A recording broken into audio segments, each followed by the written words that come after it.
కరుపు / Veerabhadra movie review.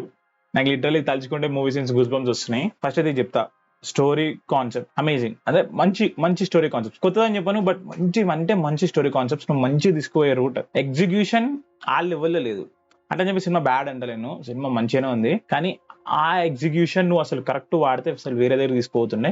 కానీ ఆ entrance ఉంటది, ఆ రెడ్ లైటింగ్ తోటి ఎంట్రీ ఇస్తాడు వీరభద్రుడు, అబ్బా పీక్స్ రాబోయే మూవీ అయితే. నాకైతే మస్తు నచ్చింది అసలు. ఆ సీన్ అమేజింగ్. షార్ట్లు ఉంటాయి కొన్ని షార్ట్లు సినిమాలో, లిటరలీ వింటేజ్ సూర్య. లైక్ ఆ సూర్యని మీరు నాకు తెలిసి ఎప్పుడు చూసి ఉండరు, to be honest. Biggest point of the movie music first, తర్వాత సూర్యని. Crazy climax, interval. క్లైమాక్స్ ఇంకా మంచి ఉంటాయి, పీక్స్ ఉంటాయి ఇంటర్వెల్ కంటే. ఇంకొకటి విఎఫ్ఎక్స్ ఇంకా కొంచెం మంచిగా చేసి ఉండొచ్చు, బట్ పర్లేదు. సో ఇవన్నీ పాజిటివ్స్. సో నెగిటివ్స్ ఏంద్రాని బాధ ఏంది అసలు, ఏమైంది, ఎందుకు నువ్వు గాలి అంటే చెప్తా. అంత మంచి స్టోరీ తీసుకుంది కదా, ఎగ్జిక్యూషన్ అంత పర్ఫెక్ట్ లేదు. లైక్ నా ప్రాబ్లం ఎక్కడ వచ్చిందంటే విఎఫ్ఎక్స్ అంత మంచి లేవు, ఎగ్జిక్యూషన్ అంత బాగాలేదు. లైక్ నేను ఏమనుకున్నా, ఏదైనా ఒక కేమియో రోల్ ఉంటే ఎక్స్పెక్ట్ చేసిన, మంచిగా క్యామియో వస్తే లైక్ కార్తీ వస్తాడేమో లాస్ట్ కి, ఇంకొక వీరభద్రుడు అన్నాడు కదా వస్తాడేమో అనుకున్నా, లేదు మళ్ళీ సూర్యనే పెట్టాడు. కొన్ని ఎలిమెంట్స్ ఉంటాయి లైక్ పాత మూవీస్ నుంచి వాడిండు. కొంతమందికి ఎక్కువ ఇంట్రెస్ట్, నాకు అనిపించింది బానే ఉంది, బాలేదు అంటలేను, బట్ నాకేమనిపిస్తుంది ఈ మూవీకి ఓన్ స్టోరీ డిజర్వ్ అవుతుంది. లైక్ నువ్వు చూపించుంటే బాగుండేది, బట్ బ్యాడ్ అనట్లేదు. ఇది మైనస్ కాదు, ఇది నా ఒపీనియన్ అంతే.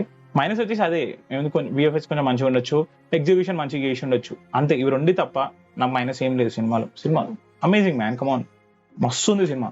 గోస్ట్ రైడర్ కాదు మనోడు, గాడ్ రైడర్ అనమాట. అసలు క్రేజీ మ్యాన్, నాకైతే మస్తు నచ్చింది. ఆ ఫైట్ లాస్ట్ కి అయితే విశ్వరూపం, క్లైమాక్స్ లో అయితే విశ్వరూపం ఉంటుంది అసలు, క్రేజీ. సినిమా మొత్తానికి ఇట్లా అని రేటింగ్ ఏందంటవా 7 అనుకున్నా, 7.5 అనుకున్నా. తర్వాత మనం తలుచుకుంటుంటే అంటే మ్యూజిక్ కూడా బానే ఉంది. దాని తర్వాత సూర్యాబాయి కూడా చాలా రోజుల తర్వాత మంచిగా విజువల్ గా మంచిగా అనిపించింది. 8/10. అంటే బయాస్ అనుకోరు, ఏమని అనుకోరు, బట్ నాకైతే అదే అనిపించింది. నాకు అనిపించింది నేను చెప్తున్నా. సినిమా మస్తు మంచిగా ఉంది, నిజంగా చెప్తున్నా, టు బి హానెస్ట్. ఇంకెక్కువ ఇవ్వాలనుకోవచ్చు, బట్ ఎక్కువ ఇస్తే, టు బి హానెస్ట్, ఈ సినిమాకి ఎక్కువ ఇచ్చేస్తే మరీ ఓవర్ అయిపోతుంది. అట్లా చెప్పి తక్కువ ఇస్తే కూడా అంత మంచిది. అండ్ మ్యూజిక్ మాత్రం చింపేసింది బాయ్. నేను ఇప్పుడు ఈ సినిమా చూసినాక ఇప్పుడు అల్లు అర్జున్ మూవీకి రెడీ ఉన్నా నేను. ఎట్లా కొడతాడు మనోడు సాయిబాయి, మొత్తం కాలి బ్యాంగ్ బ్యాంగ్ బ్యాంగ్ గుద్దు పడేసాడు మ్యూజిక్. నేను ఫిక్స్ అయిపోయినా నేను. సరే మళ్ళీ వచ్చే వారం కలుద్దాం.